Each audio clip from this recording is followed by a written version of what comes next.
As you all may know, Satoru Iwata died July 11th, 2015 at the age of 55. It was depressing, and it is a very sad loss for the gaming community and Nintendo. A fan of mine asked what games was Iwata directly involved with, and if he did anything major for Pokemon. So in today's theory, we will be discussing the man who single-handedly made Pokemon Gold, Silver, and Crystal possible.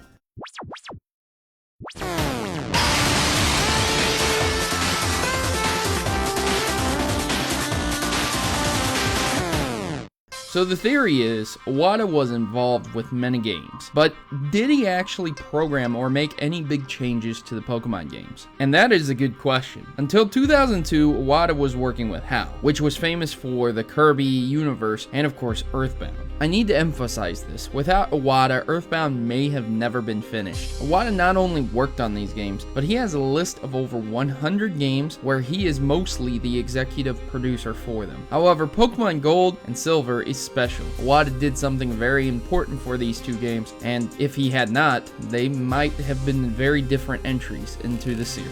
What makes Gold and Silver such amazing games? Even Gen 1ers rarely complain about those games. They're just that amazing. The graphics, the gameplay, the story even. It all came together into one of the best entries in the Pokemon series. So you might be asking me, but Proto, how did they fit a game onto the same cartridge as Red and Blue as big as Gold and Silver? And you would be correct in asking that. Flashback to 1994, Pokemon Red and Blue are being developed in Hitsnag. The game's cartridge memory limits them and forces them to cut the game over 50 Pokemon and some mechanics. No one knows how amazing Red and Blue would have been if these cuts hadn't been made. And fast forward a few years, Gold and Silver are being developed, but there's a serious problem once again. The same cartridge system is being utilized, and only 50% of the game is finished, but there is no more room left. Iwata is tasked in aiding with the completion of the game, and does just that. Using a special compression system that he created, the game was able to fit the entire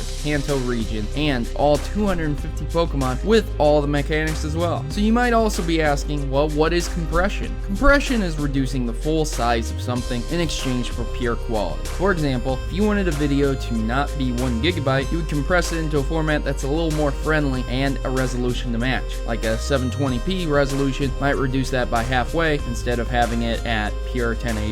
This, however, diminishes the quality, but for the Game Boy Color, I really don't think it mattered that much. And for those with the Game Boy Pocket, just having enough light to actually see the game was enough of a challenge. Thanks, Iwata. Pokemon Gold and Silver had arguably the biggest world and one of the best endgames ever. Not only that, but Iwata programmed the battle system for Pokemon Stadium in 1 week. Iwata worked on almost every Pokemon game in some way, shape, or form, from programming or to just a special thanks. Without Iwata, Pokemon would have never existed the way it does today. So thank you, Iwata, for everything you did. I will personally miss you, and I am sad you are gone. Please like and share this video with others so others can see it. And I've been your host, Protomario. I'm signing out. Good gaming, and God bless. Thanks for watching my video and making it to the end. If you want to see my theories a day early, make sure to head over to my Patreon, where donators get a day early viewing of my newest theories. And follow me over on Twitter to see my updates about certain videos and access to some cool unlisted hidden content as well. If you don't have Twitter, I am on Tumblr too, so be sure to check out my videos on your preferred social networks or subscribe here on good old YouTube. I've been on YouTube for a while now, and I don't plan on going anywhere soon, so I hope you keep supporting me by liking the video and sharing it where you can on Facebook or Twitter or other forums as well. Thank you again for taking a bit of time out to support me, and I hope to see you here next time on Pokemon Theory. Please note that in all my videos, if I use images from Google, that I do not own any of those images, and all images obtained from Google are owned by their respective owners and copyrights. So please remember this when watching my Pokemon theories. Thanks.